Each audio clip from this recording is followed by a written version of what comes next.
Well, hello, sir. Hello. How are you? I'm good. How you doing? I'm doing pretty well. That's good. How are your levels? I was going to ask you how the tuples were, actually. I got you first. The levels are good. The levels are good. Yeah, it's been a pretty productive week. I'm fully aware that it is basically the last full week in October, and I had sort of stated that I wanted to have alpha users in the month of October. So the deadline is looming. This always happens close to the end of a deadline where things start to come into focus and you start to realize just how much you really want to get done before deadline comes.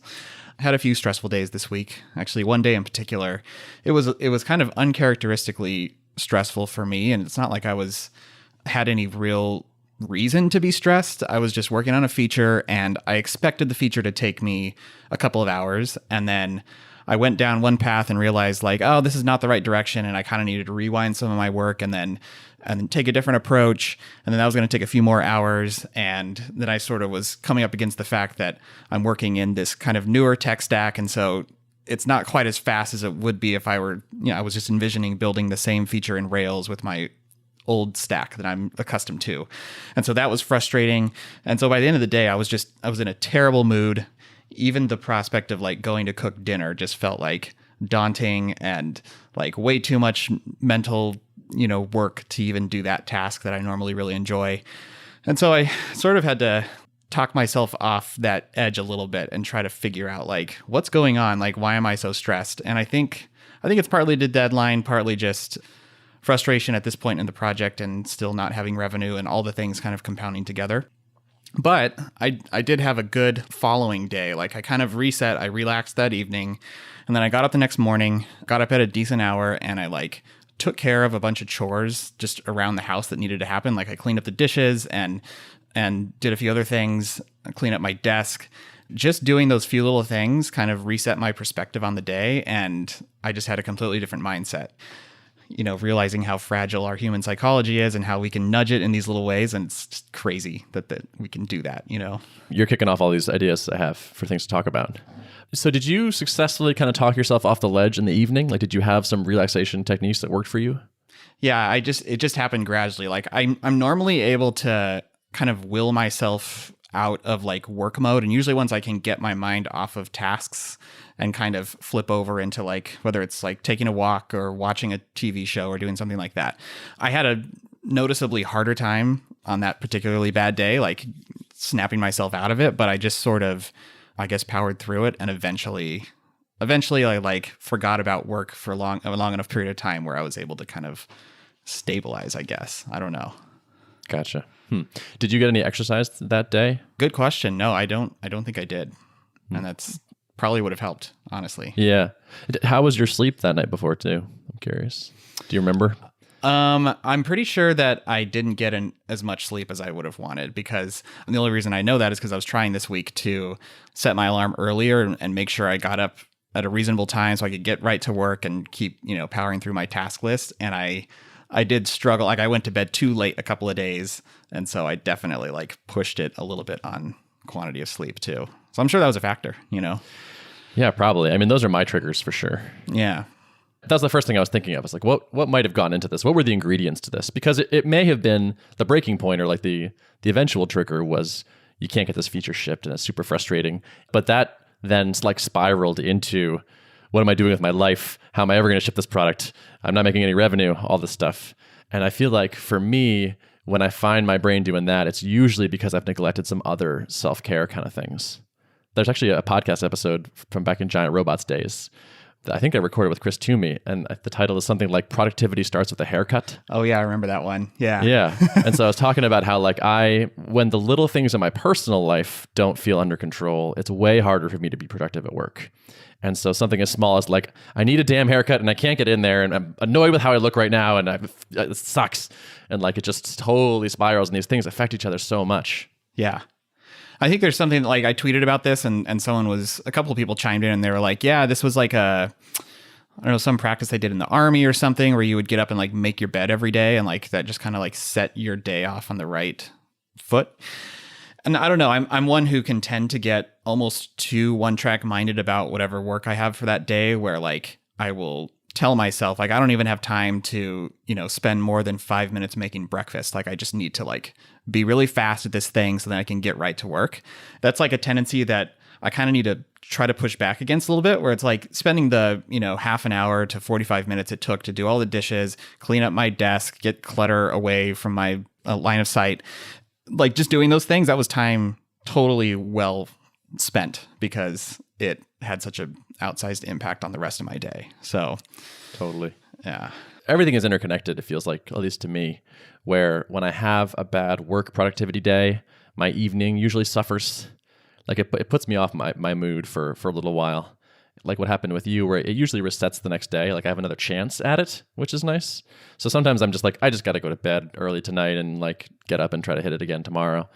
But like I do find like my personal stuff affects my work stuff, which affects my personal stuff. And it's just my brain doesn't know or care that there's like a work personal division. That's like pretty arbitrary, right? Yeah.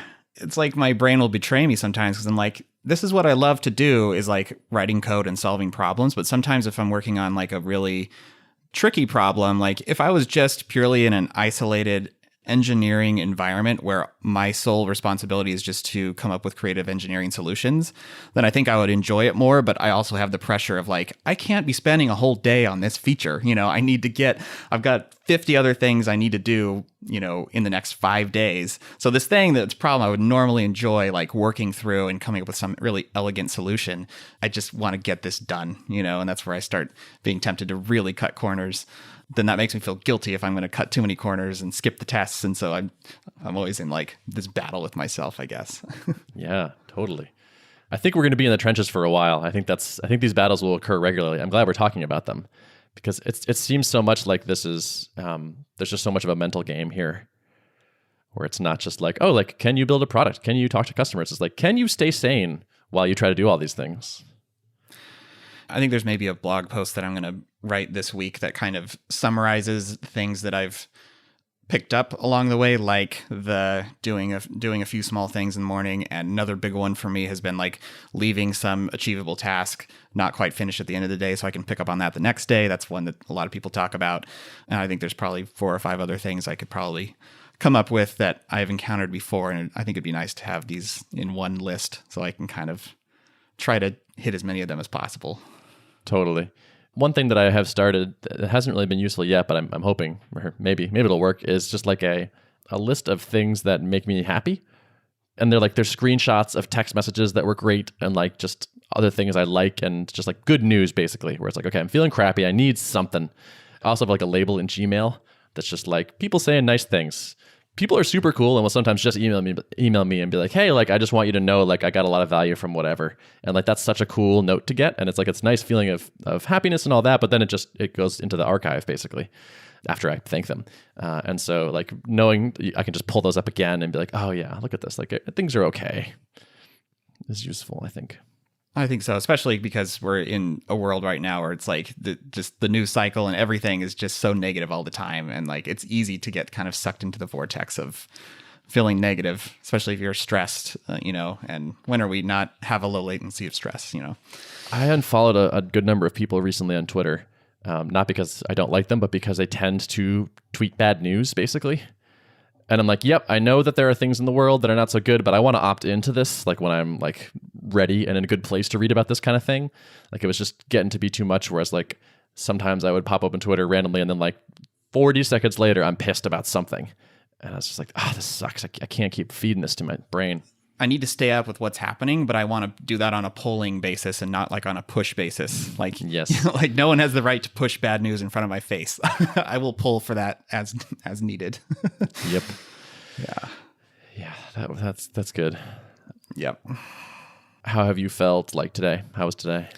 Today was pretty good. Yeah. I had smaller tasks today. I started a task like last night. I was just kind of sitting around and my wife was watching a TV show and I was just sitting there on the couch and I did something I don't normally do, which is I pulled my laptop over and just like thought, I have a little bit of like borrowed time right now. Let me see if I can just start one of these and see if it comes together faster than I expected. And sure enough, it did. So that set me off on a good foot today, where like it was a little mention completion in the editor. Like, so when you hit the @ sign, it shows a little list of, users that you can mention and it auto completes. And I thought that's kind of a vital component, but it was going to be tricky to get wired up well with Elm because, like JavaScript and Elm talking to each other can be a little bit hairy sometimes. The wire up was much smoother than I thought. So that set the whole tone for my day today. Nice. Yeah. That's great. Yeah, it's those little wins really keep you going. They sustain you. That's what's so draining about those like long, drawn out, can't get it figured out things. They're brutal. I find that my failure state is typically actually when I don't know what to do. Maybe I have a clear goal, but an amorphous path towards the goal. I will sometimes get very stuck in that. Like that's when my productivity is at its worst, is like, okay, I don't really know how to solve this and I'm kind of intimidated by some of this. And so like, maybe I should just look at Twitter again, even though it made me mad last time I looked at it. Mm-hmm. Yep. Yeah. And when I get in that phase, I usually try to like start making lists of knowns and then just make them as granular as I possibly can. It's like, well, I know I at least need a control right here and I need a thing right here and I need an API endpoint that does this particular thing. That's not going to, get anywhere close to the full, wrapping my arms around the full task, but at least they're small ingredients that I need. And just the happiness of checking off tasks will often help push me through as I like kind of noodle on the harder parts of the task. Yeah, I like that.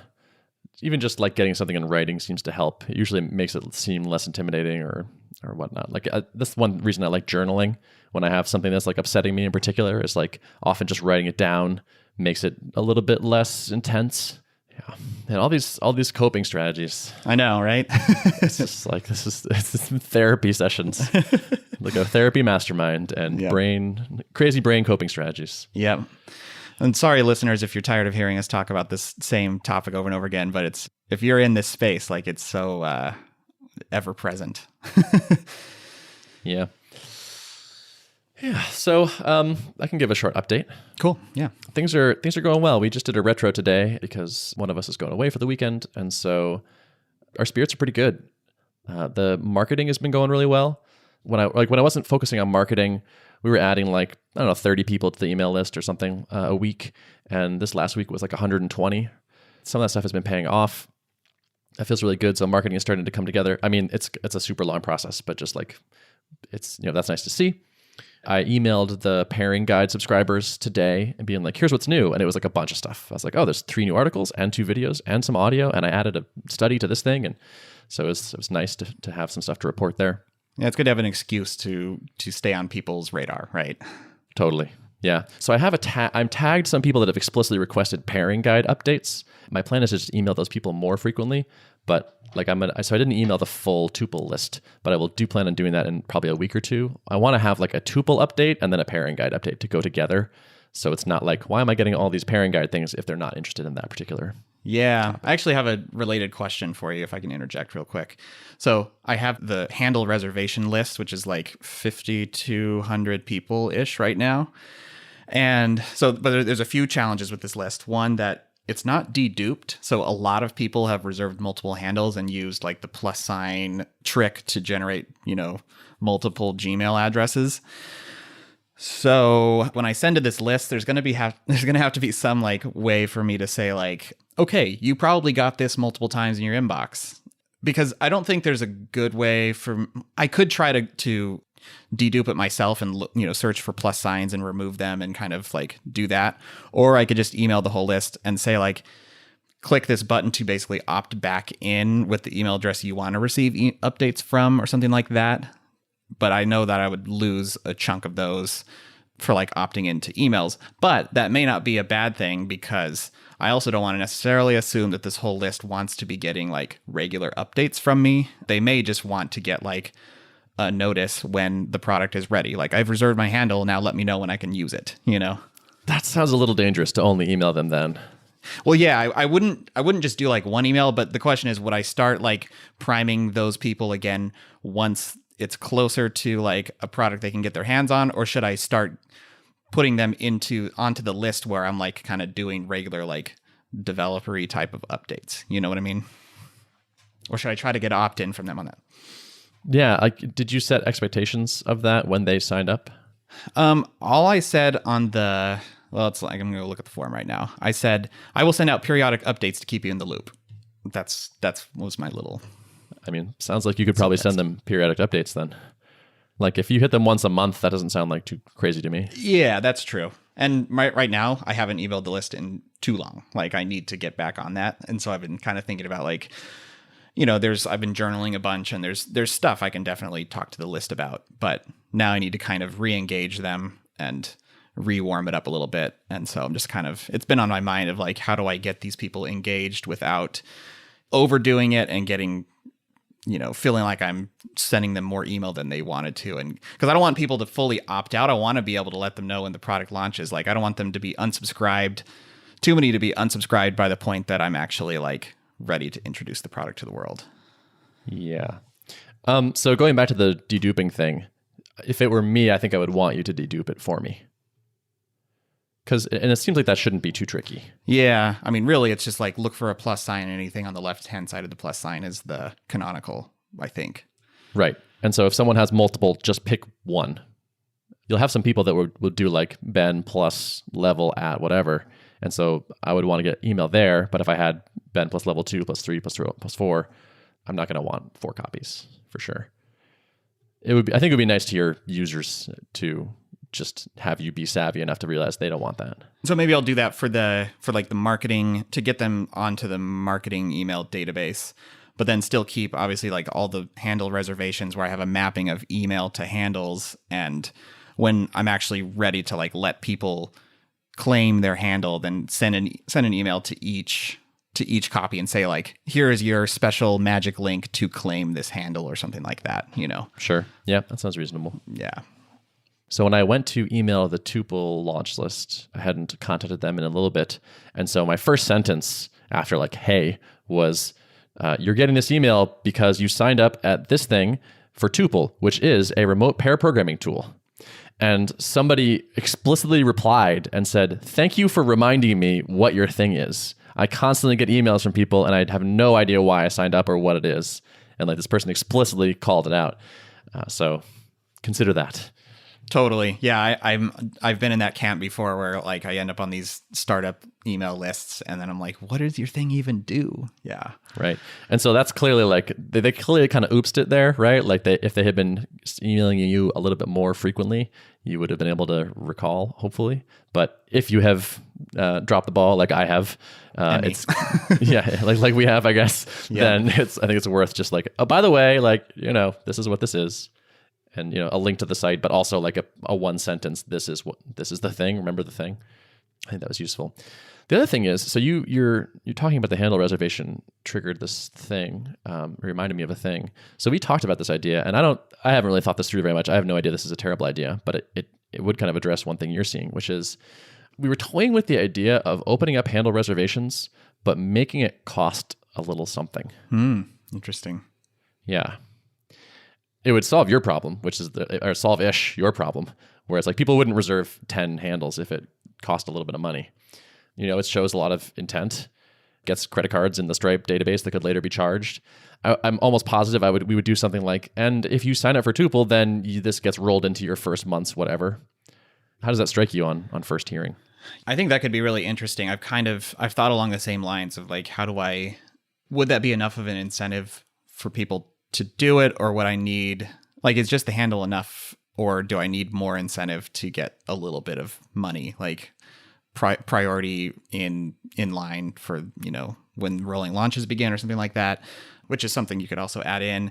That would definitely like decrease the number of people submitting that form. So then, you would still need to have obviously your, general email sign up for free alongside it. If I would have done that from day one, I would probably have many fewer email addresses at this point in the database, because there was only one path to get your email on the list, and that was through this kind of FOMO-y thing of like reserve your handle. And so I think it would weaken that incentive just a little bit, but also arguably having a little bit of cash attached to it is a good filter, The question is filtering good? Like, is it better to just have a super wide top of funnel, and then, because like who knows if a huge potential customer might enter their email for free, but not for X dollars. Yeah. Like I think you could view it one of two ways, and I'm not sure which one's correct. And I was going for just super wide funnel when I did the FOMO thing, and I think it's working pretty well. But Yeah, I don't know. Was that the right move, or I don't know. It does. Yeah, right. Yeah, and we never will. It's like anyone can get on the email list for free. If you want to reserve your handle, it's let's say $4, $5, something like that. And that's just like, it's just enough that it's like now there's a different level of like lead list where you have like the whole list, and then it's like, okay, and then there were X people that paid some money to reserve a handle. I think promising them like first crack at it as you started inviting people is probably actually a really good way of justifying the cost. But also it's like, that's who you'd want to invite, because they're already showing like, yeah, we're like, I want this badly enough to already pay a little bit now. So it could help you sort of prioritize later, which could be interesting.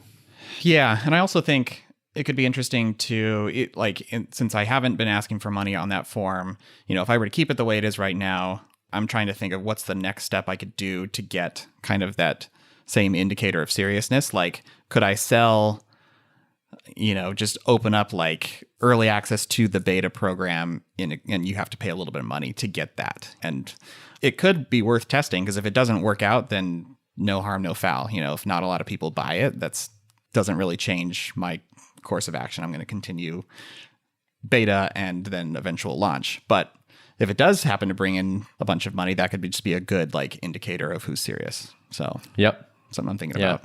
When I first threw out that idea, what number came into your head for a sign up? Yeah, to reserve your handle and like to get to the front of the line.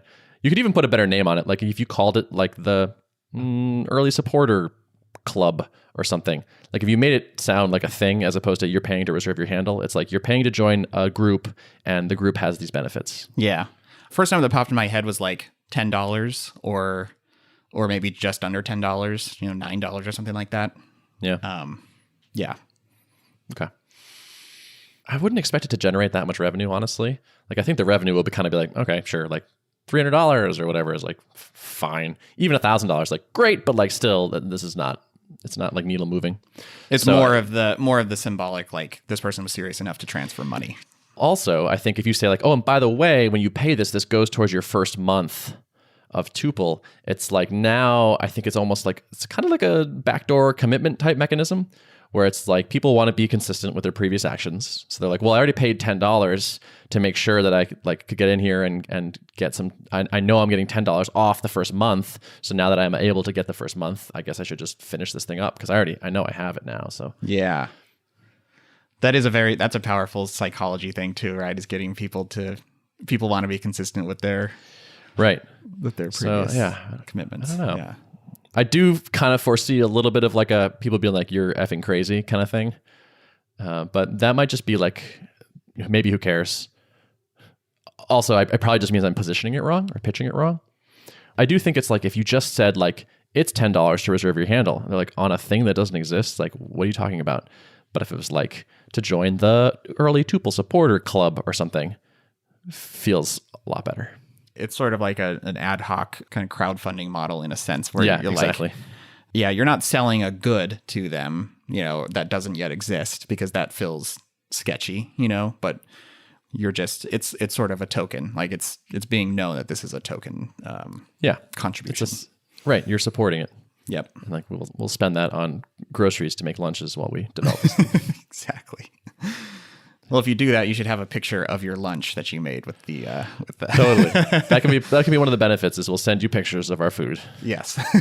Because we don't get enough of that on a daily basis. No. Nope. Cool. Well, thanks for talking that through with me. Yeah. Yeah, it's good stuff. Do you want to go to our question thread?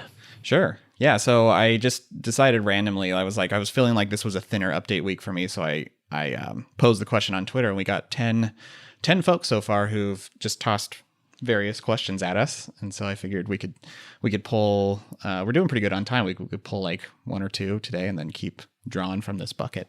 Sounds good. Cool. Should we just go in order? Yeah. Let's see. I'll pull one off. So the first question is, how will we segue into talking about Steve Shoger and Adam Wathan this week? By this question. Yes. Question answered. Yes. The answer to your question is your question. Exactly.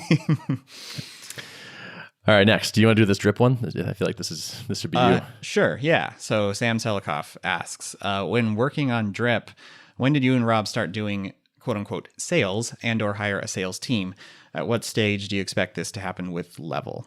So when we were pre-Lead Pages acquisition, we didn't officially have a sales team. We just had Anna, who was our customer success aficionado, and she did a lot of demos with customers, which was sort of, if you think about it, a sales exercise that was going on because people were wanting to see the product, and she was basically showing them the product and touting its benefits. And then, if she did her job well, they would become convinced to ultimately onboard and become paying customers. It was sort of like an inbound sales type of approach, I guess, because we had all this marketing energy going on, and that was just solely fueled by Rob in the beginning. And then when his plate started to get too full, we started thinking about it would be nice. We hired engineers first. We had 2 junior engineers, and those were our first 2 hires, in addition to our support guy, Andy, who was a contractor. That was priority was to kind of move the product forward first, and Rob just sort of did all the marketing stuff. And then eventually it was okay, his plate's too full. Who can we bring on the team to help with kind of marketing activities? And then, we have a lot of people asking for demos, and Rob was kind of recording videos and doing some live demos, but really he, didn't feel like the best person to be doing these types of demos. So that's where we started looking for someone who could kind of wear multiple hats, because we were small enough at that stage where it didn't make sense to hire someone who was too narrow in their scope of abilities. And that's when we found Anna. How deep was it? How long were you into the product now at this point? I feel like it was about a year into it. Okay.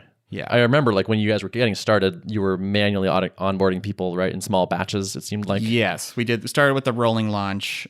So we would send, invites out to a cohort and kind of see what needs arose and what we needed to do to onboard them. And once we felt like that was calm, then we did another batch and so on. I can't wait to hit that point, by the way. Oh, me too. God, that'd be so nice. Yeah. I sent an email and people sign up for the product and pay us money. Oh my yeah, God, that'd be so good. It's great. It felt so nice once that started happening. Yeah. And you invite a cohort and nothing blows up.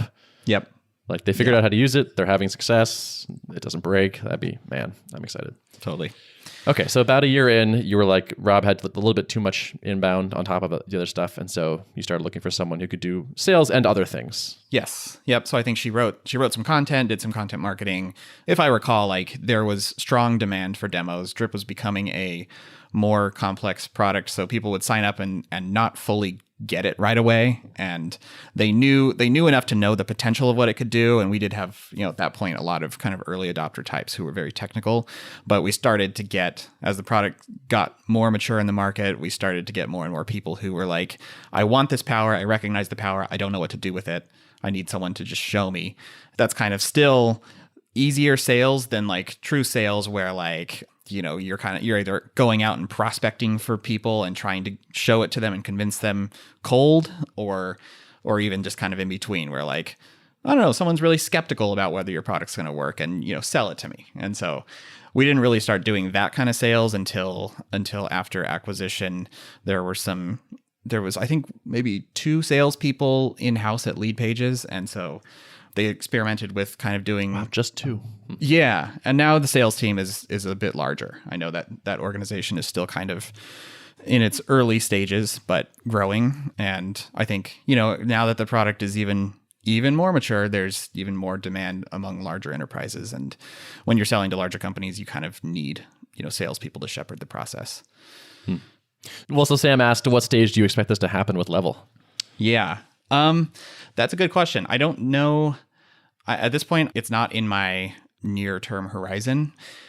I think that Level certainly has the potential to be a product that is sold by salespeople into, larger enterprises. I don't think it will necessarily make sense to try to use that model with, smaller SaaS companies and software businesses like you would find in the microconf crowd, for example. So I think I would like to focus, predominantly on those early adopter types, the one who just get it, the ones who are coming through my kind of inbound marketing channels right now.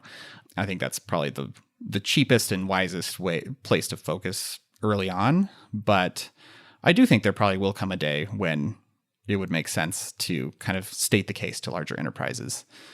I have a good friend who's in SaaS sales, and he's like, oh, whenever you're ready to start selling level, I think I could sell it. So Interesting. Yeah, I could see you doing that like sooner rather than later because of the nature of your product. Like I think you will require a sales process because it's like change your behavior, do a bunch of things, everyone in a group, let's get everyone on board and signed up and trying it out and all this stuff. Drip, I think you could probably sign up with alone as a marketer, and that's just pretty much fine. But like level doesn't make sense by yourself. Yeah, that's certainly true. Like I think there's some case studies about like how Slack grew and propagated through enterprises, and it definitely did start with like small teams inside an org, and then kind of, you know, mushroomed out from there. And once you have like a small team or a few small teams inside of a larger company using it, then it's more of a straightforward sales pitch where you reach out to the CIO or CTO and say like, we've got all these teams inside of your org using the product. Do you want to unify billing and start to make this more official? You know, that's kind of like the grassroots way to approach it. And I think it'll be interesting to see how that works. And I think it's, you know, it'll be pretty straightforward with smaller companies where you have, you know, just the founder or a few decision makers who can just choose to adopt stuff. But once you start getting into larger companies, we'll have to see how early on I actually need sales. Yeah. I mean, yeah, I imagine it's going to be you doing it for a while. I suspect you'll discover like you have to do it. And then, you know, at one point maybe you can hire for it. Patrick McKenzie was just tweeting recently how he sees a lot of SaaS founders who quickly want to like, how do I hand off sales? How do I hire someone to do sales for me? And he's like, that doesn't really work. That almost never is effective. You have to figure out the sales process yourself, and then later maybe you can start delegating it. Yeah. I think especially when there's that period of a lot of inbound interest, but still needing to be sold, I feel like it could be a smooth on-ramp into like, you gradually find yourself in more and more of a salesy type of position. And then you kind of know what works, and then you can hand that off to a professional once it really becomes a considerable effort. Stilly FT had a post on Stripe somewhere, Stripe Atlas, something. He was talking about the way to grow a sales organization is to start with the reps. Like you start at the bottom. You figure out the process yourself, and then you hire a couple people to try to implement that low-level process, and you manage them. And then when you have too many of them, then you hire a like mid-level salesperson. And then when you have too many of them, you hire like a VP of sales type thing. And people want to start at the top and be like, oh, let's hire the VP of sales and he'll figure out all that stuff, or he or she will figure out all that stuff out. And it's like, maybe, but he didn't like that idea. Yeah. It seems risky. Yeah. Agreed. Cool. Want to do one more? Sure. Yeah. Which one do you like? So Adam Gibson asked, I'm interested to know if either of you suffer from imposter syndrome, and if so, how you deal with it. This is something I've never been able to shake, no matter how much experience in something I have. I don't think I suffer from like the traditional imposter syndrome idea, which is like people are going to discover that I am a fraud at some point. I doubt my abilities in this thing, but what I'm worried about is that everyone will soon discover that in reality, I actually am not any good at any of this stuff. And I did experience that a little bit at the earlier phases of my career. So I have plenty of doubts about my abilities. They just don't take that same shape for me personally, where it's like, I'm pretty frequently worried, like, do I have what it takes in this area or this area to actually make a company work or to do the things I want to do? I guess I'm fairly over the, like, people will discover I'm a fraud. And I honestly, I think this podcast is part of the reason why, where it's like, I'm just constantly talking about my weaknesses and like the things I'm worried about and like when I have bad days and whatnot. And so it's like, I think everyone knows I'm kind of a fraud or like, you know, everyone knows I think that I have weaknesses. And I think that's maybe the heart of that there is like, you worry that if these things get out and people discover you're mortal, that then they'll just build this big uproar, this big backlash against you. And I think like working in public so much has helped me avoid some of that. I think similarly, like I haven't felt it too much lately, but before I got into the podcast, I mean, this was, I think, one of my bigger like underlying concerns with podcasting in general was like feeling like I don't necessarily have, I'm not really an expert in my field. And, you know, like I don't really have interesting thoughts about how to do this stuff. Like I'm just making it up as I go along. But I think like a lot of these healthy communities, like, well, our fellow podcasters in the community and people who go to MicroConf, and this gets talked about a lot, I feel like, which is, I think is really healthy, where, you know, everyone recognizes that at certain times in their career, they feel this way, but then you kind of come to realize that most people feel this way, and we're actually all sort of imposters in a certain sense, because we're all constantly learning. Like, none of us have it all figured out. And so it's just it's the mode we're in, you know? And who would want to live in a world where that weren't true? Like, where the only things you did were things you knew how to do perfectly well and had no doubts about your abilities in. That sounds very boring to me. Yeah. Yeah.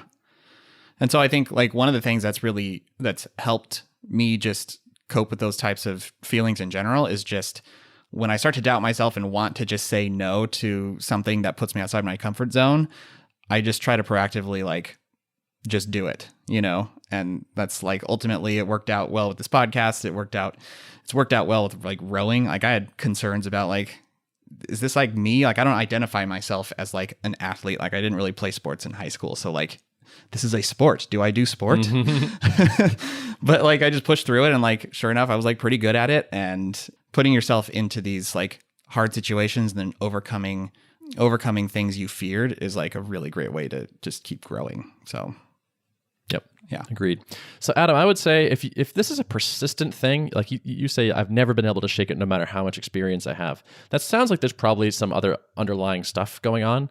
Like there's some story in your brain that's been probably put in there by somebody else, or maybe yourself, but it's locked in your brain. Like, you're telling yourself that story pretty habitually. You're telling yourself something that's true about yourself. If it's really resistant to outside change, I think that's like a great use for therapy. Go talk to a third party who is an expert at paying attention to the things that your brain is telling you. That's like, I think a lot of what therapy is. It's just, there are lots of techniques to help you notice the thoughts you have and to help you like test them and slowly shift them over time. And there's just like a whole profession that's dedicated to that. And so if you haven't tried that, I would totally recommend it. Yep, absolutely. And there's services like, I'm not sure, Adam, if you're a founder, but there are services also like what Sherry Walling offers through Zen Founder, where it's like kind of not traditional therapy necessarily, but it's more of founder consulting, kind of along the same lines of like these things that we struggle with as founders. So yeah, there's a lot of good resources out there. Yep, I can also recommend Sherry. She's great. Even if you're interested in traditional therapy, I would say that's gotten even easier to access recently, where there's like more and more, there are therapy apps. Like if you want to do it over a Skype call kind of thing, if you want to do it over text, if you want your iPhone to have therapy messages, like that's totally a thing now. Like you don't have to go to someone's office anymore. Yeah, nice. So there's a bunch of flexibility there, which is great. Very good. All right, I think everybody else is gonna have to wait. Yeah, we'll keep drawing from this bucket and keep them coming. If folks out there have questions for us, hit us up on Twitter and we'll answer them. Yeah, you can, if you want, you can find the thread that Derrick tweeted on October 24th, or just message us and say, I have a question for the podcast, and we'll try to throw it in the queue. Yep, totally. And when we do make a podcast and publish it, where will the notes that describe the things we discussed be? The notes, the essay, you might say, correlating with the episode, can be found at artofproductpodcast.com. Very cool. Have a good one. Thanks for listening.